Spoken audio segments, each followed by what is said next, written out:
अस्सलाम वालेकुम। Welcome to my channel. My name is Muzaffar Iqbal. ये हमारा आज का टॉपिक है कि सीक्वेंशियल सर्च क्या होती है और हम जावा में इसको कैसे इंप्लीमेंट कर सकते हैं। अगर हमारे पास एक अरे है और हम उस अरे में किसी एक वैल्यू को सर्च करना चाहते हैं तो ऐसा करने के लिए आप सीक्वेंशियल सर्च यूज कर सकते हैं, जिसको हम समटाइम लीनियर सर्च भी कहते हैं। इसका बेसिक कंसेप्ट ये है कि आपने एक अरे में जितनी भी वैल्यूज होती हैं उन तमाम को आपने वन बाय वन सर्च करना होता है। यानी कि इंडेक्स 0 से लेके लास्ट इंडेक्स तक आपने एक एक इंडेक्स में चेक करना होता है कि आपकी जो रिक्वायर्ड वैल्यू है वो कहीं पे एग्जिस्ट करती है या नहीं करती। फॉर एग्जांपल, ये हमारे पास अरे है और हम इस अरे में 31 को सर्च करना चाह रहे हैं। तो अगर आप किसी वैल्यू को लेट्स से हम 31 को सर्च करना चाहते हैं तो सबसे पहले हम इंडेक्स 0 को चेक करते हैं कि क्या यहाँ पे हमारी रिक्वायर्ड वैल्यू है। अगर सपोज यहाँ पे नहीं है तो हम चेक करेंगे नेक्स्ट इंडेक्स को, क्या वहाँ पे रिक्वायर्ड वैल्यू है। अगर सपोज वहाँ पे भी नहीं है, हम देखेंगे फिर नेक्स्ट इंडेक्स पे, फर्स्ट कर देंगे यहाँ पे भी नहीं है तो हम नेक्स्ट इंडेक्स को देखेंगे। तो जिस इंडेक्स पे आपकी वैल्यू मिल जाती है तो स्टॉप कर जाते हैं, अदरवाइज आप फिर नेक्स्ट इंडेक्स को देखेंगे, उसके बाद नेक्स्ट इंडेक्स को देखेंगे अनटिल हमारे पास पूरी अरे सर्च हो नहीं जाती है। इस तरीके से हम पूरी अरे को वन बाय वन एक एक इंडेक्स में चेक करते हैं कि क्या हमारी जो रिक्वायर्ड वैल्यू है वो इस अरे में एग्जिस्ट करती है या नहीं। क्वेश्चन ये है कि हम इस एल्गोरिथम को जावा में कैसे इंप्लीमेंट कर सकते हैं। तभी आपको मैं नेटबीन्स पे लेके चलता हूँ और वहां पे देखते हैं कि आप सीक्वेंशियल एल्गोरिथम को कैसे इंप्लीमेंट कर सकते हैं।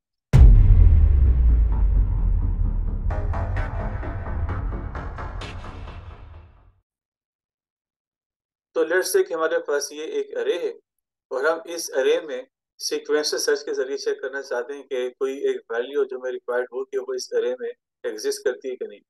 तो सबसे पहले मैं कोड लिख के आपको समझाता हूँ कि इसकी वर्किंग क्या है।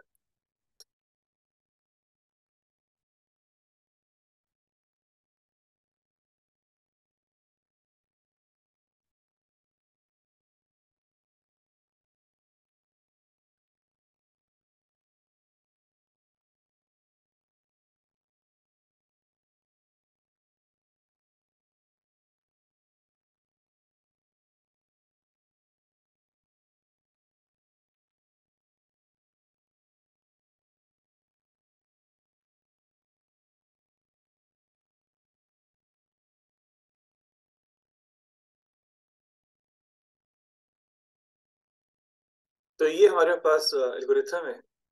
ये पार्ट इस कोड का सीक्वेंशियल सर्च की इम्प्लीमेंटेशन है।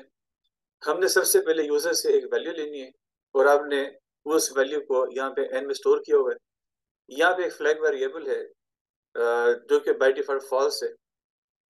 ये हमारे पास लूप है जो ये चेक करेगा कि जो रिक्वायर्ड वैल्यू है वो क्या इस अरे में एग्जिस्ट करती है या नहीं करती। अगर किसी भी इटरेशन में रिक्वायर्ड वैल्यू अरे के किसी भी इंडेक्स में मिल जाती है तो ये फाउंड को ट्रू कर देगा और ट्रू करने के बाद इस लूप को ब्रेक कर देगा।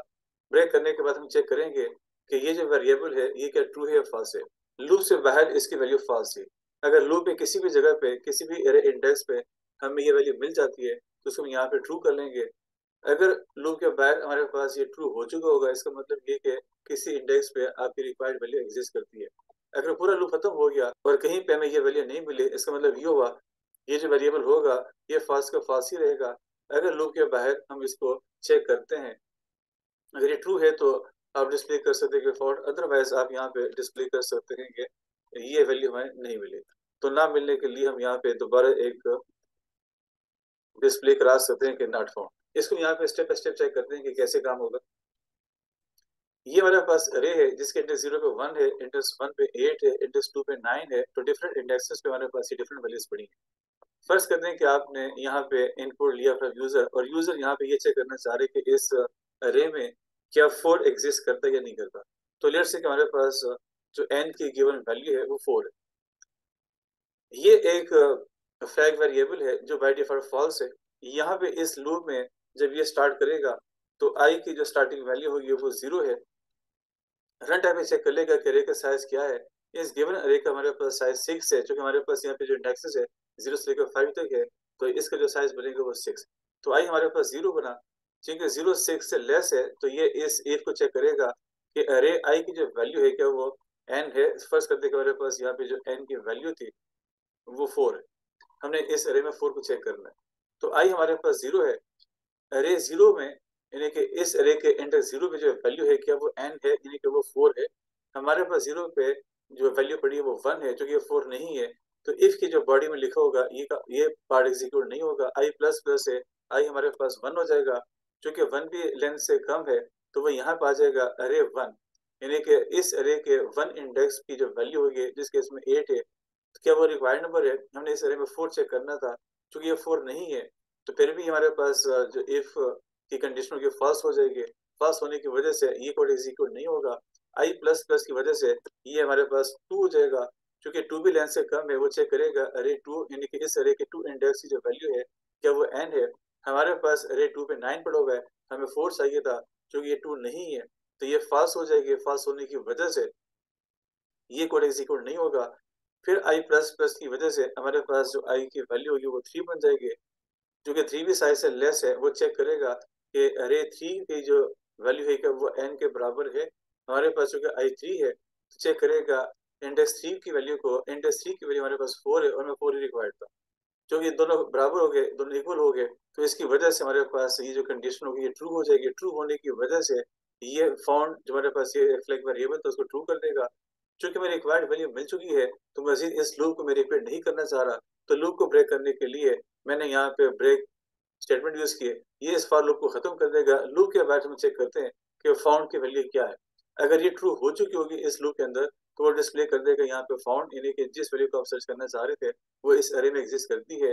अगर पूरा लूप खत्म हो चुका होगा और ये कंडीशन कहीं पे भी आपकी सेटिस्फाई नहीं हो रही है, तो इसका मतलब ये होगा कि कभी भी हमारे पास फाउंड ट्रू नहीं हो सकेगा। जब ये ट्रू नहीं होगा, बाय डिफॉल्ट ये फॉल्स था, तो अगर लूप के बाहर भी ये फॉल्स ही रहेगा, तो ये डिस्प्ले कर देगा कि जिस वैल्यू को आप सर्च करना चाह रहे थे वो इस अरे में एग्जिस्ट नहीं करती। तो इस तरीके से आप किसी भी अरे में किसी एक रिक्वायर्ड वैल्यू को अगर सर्च करना चाहते हैं तो सर्च कर सकते हैं। करंट केस में हमारे पास जो इंडेक्स था उसमें हमारे इतना इंटरेस्ट नहीं था। अगर सपोज आप यहाँ पे ये चाहते हैं कि जिस इंडेक्स पे वो एग्जिस्ट करती है मुझे वो भी चाहिए, तो हम यहाँ पे एक एक्स्ट्रा वेरिएबल यूज कर सकते हैं।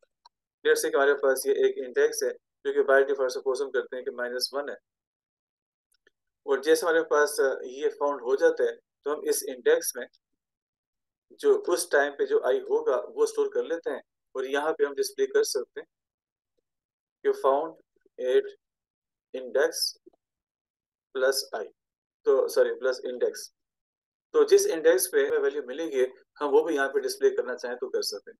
अगर इस कोड को मैं यहाँ पे रन करता हूँ, तो ये मुझे पूछ रहे हैं कि आप किस वैल्यू को सर्च करना चाह रहे हैं। लेट्स से मुझे 4 ही सर्च करना है, मैंने यहाँ पे 4 दे दिया, तो ये कह दे कि ये 4 इस एरे में एग्जिस्ट करते हैं और इंडेक्स नंबर 3 पे करते हैं, और वाकई हमारे पास इंडेक्स 3 पे 4 एग्जिस्ट कर रहा है। तो ये अगर आप चाहें, मैं इसको दोबारा रन करता हूँ, मैं इसको ये कहता हूँ कि मुझे इस अरे में लेट्स से 33 को सर्च करना है। हमारे इस पूरी अरे में 33 एग्जिस्ट नहीं कर रहा। अगर इसको यहाँ पे एंटर करूँ तो ये मुझे बता रहे कि 33 नॉट फाउंड, वो इस अरे में एग्जिस्ट नहीं करता।